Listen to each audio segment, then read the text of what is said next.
Alright guys, so in today's video, I want to go over exactly how you guys can earn in this new competitive season that's going to be starting now that FNCS qualifiers are over. Now we're going to be in the stage of semifinals and then the grand finals of this FNCS, so the new competitive season and the new time to start grinding is going to be starting soon. You guys should watch this video if you want to understand exactly how to get earnings in the easiest way possible and how you can let that start your competitive career and truthfully take off. Be sure to stick around to the end of this video if you guys do want to get all of the important information. Let's get right into it. So the first main thing is going to be the general fact that you guys should start to try and stay on a schedule. A lot of people in the United States especially are going to be on their summer vacation from school or from work, maybe whatever it is. You guys need to understand that right now, more than ever, is the time to grind, so you need to have yourself a correct schedule. However, along with this, you should also understand that this needs to coincide with a healthy balance of physical fitness and also mental health and genuinely a good relationship with other parts of your life. So basically what that means is that you guys should start exercising, eat some good food, make sure you take care of yourself, have good mental health as well. Those are some things that I know they don't seem very related to Fortnite themselves. However, they're really going to affect the way you play and the way you guys think about your competitive Fortnite career. Now getting into the actual specifics of the schedule, you guys should try to actually play at least 2 to 4 hours every single day. If you can play more, that would be ideal. I would recommend anywhere from 6 to 10 hours every single day because that's the level of play that the pros are getting at. However, if you can only play for maybe 1 hour a day, still try to play at least every single day, a couple of ranked games, a couple of scrims. That's what's truthfully going to help you guys improve if you stay consistent playing every single day. On top of that, you guys need to spend your practice time wisely.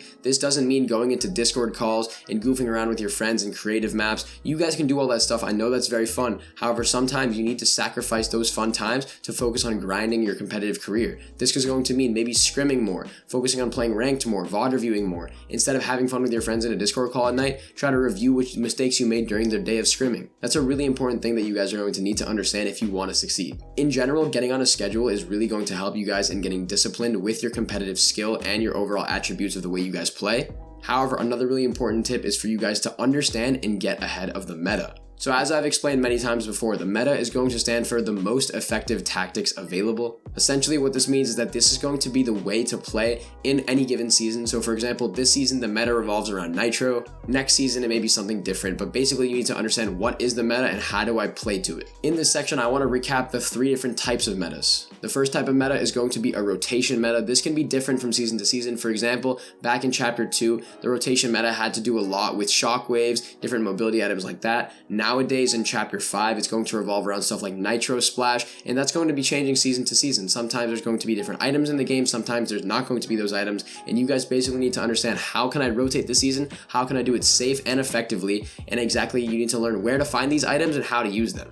They don't also have to just be items as well. You guys can understand how can I use my movement abilities to rotate as well. In chapter 3, with the addition of movement like sliding, mantling, sprinting, all of that sort of stuff changed the whole way that rotation works. So basically what you need to understand is what is the rotation meta, how do I learn it, and how do I master it. The second type of meta is going to be a weapon meta. This is going to be you guys understanding what type of weapons are better than others. For example, this season we have a choice between the combat, the hammer, and the gatekeeper shotgun. A lot of different players are going to have their preferences on which one they like, and you just basically need to find out which one you like the most and which one works for you. This can be really important for you guys having a really good loadout that works for you because some players may like certain guns whereas other players don't. Realistically, there's not going to be one answer or one size that fits all when it comes to the weapon meta. I'd recommend you guys figure out what works for you because that's truthfully how you're going to have the best chances of succeeding. And then the final meta is going to be the drop spot meta. This means that you guys need to find a POI on the map that is single to you, a place that you really know very well. You know how to land there and fight there off spawn every single game, a place that you can land in scrims, tournaments, and ranked games, a place you will never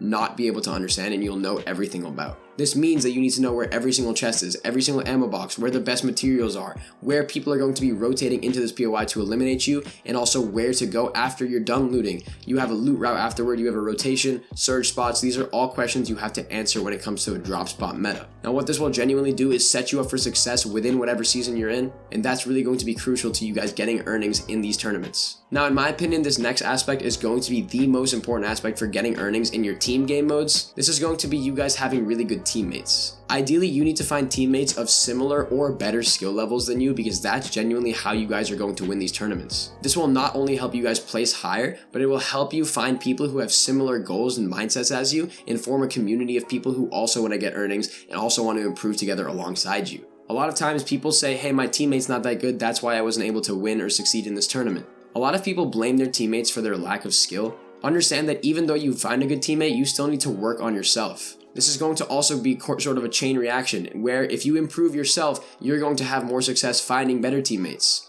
You can build your PR and your competitive resume and then make sure to find better teammates, and that sort of stuff is going to cause a chain reaction where you guys get better teammates and then do better in the team tournaments. In general, they're going to help you guys succeed, and if, once again, try to find somebody either at the same skill level as you or better, because if you find somebody like that, you're going to have a better chance of succeeding, and you don't want to be held back by somebody worse than you. And then the last principal idea for getting earnings in any season is going to be to focus on solos. Solos is pretty much the bread and butter of competitive Fortnite. It has been the staple. There's always been solo tournaments every single season for literally the entirety of competitive Fortnite history. So you guys need to understand, especially in the recent meta, there's going to be stuff like the solo victory cash cups and other tournaments in which you guys can easily qualify and then win some games and actually get money very quickly. Like I said, the solo victory cash cup, in my opinion, is the best tournament that's ever been added for you guys to actually get earnings. So please play every single one, try to the best of your ability, and don't rage quit. That's the biggest thing I see. A lot of players have said they have a bad mentality for solos. What's crucial is that you guys play solos, and even if you're doing bad, finish the tournament, because that's how you're going to build a steady mentality, which is going to lead to aspects of success in every other aspect of your competitive gameplay. For example, let's say you build a really good mentality, then you and another duo partner can get along really well. You guys won't tilt at each other, and you're going to make sure you have a really good chemistry, which will therefore help you find better teammates in the future. The primary purpose of being good at solos as well is to also build your Fortnite resume and get some more PR. That's going to once again lead you to find better teammates and overall help you guys have a better competitive career. But of course, the solo victory cash cups are the way to go, and also pretty much every solo scrim is going to be fully booked because there's a lot of people who don't have teammates quite yet, and they just want to play solo scrims to practice. That's another really good way to build your game sense and your overall Fortnite competitive IQ, and in general, solos is pretty much the best game mode to actually practice that stuff. But guys, that was the video on exactly how to get earnings in any given season. This video, I kind of want it to be timeless. In any season, if somebody watches this video, you guys should understand these are the things you need to understand in order to get earnings. I know it's not super in-depth about what tournaments to play or what this and that to do. What's important though is that you understand solos is crucial, teammates are important, also focusing genuinely on getting ahead of the meta and a good schedule. All of that sort of stuff is going to really help you out in your competitive career. But that's about it for this video, guys. Be sure to like and subscribe if you enjoy this video, and I will see you all in the next one. Bye, guys.